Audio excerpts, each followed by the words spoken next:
আজ আমরা স্ক্রিন রেকর্ডারের একটি সহজ পদ্ধতি দেখাবো। আপনার পাওয়ার পয়েন্ট থাকলে আপনি সেখানেই স্ক্রিন রেকর্ডার পেয়ে যাবেন।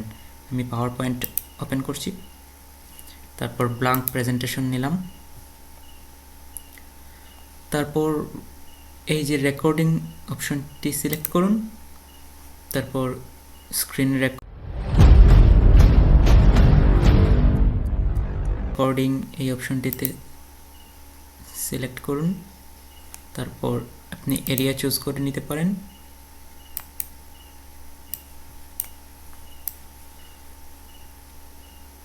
আমার এই এরিয়াটি রেকর্ডিংয়ে যদি রাখি, তারপর রেকর্ডে ক্লিক করি,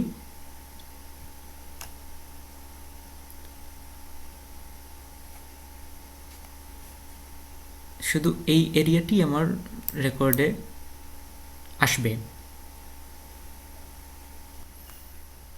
তারপর মাউস উপরে নিলেই আবার আপনার রেকর্ড বারটি আসবে।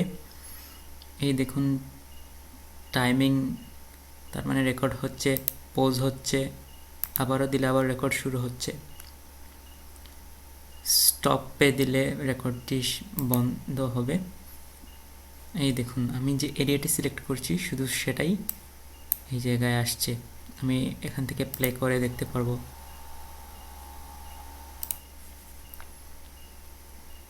এইভাবে আপনি পাওয়ার পয়েন্ট দিয়েও আপনার রেকর্ডিং চালিয়ে নিতে পারেন।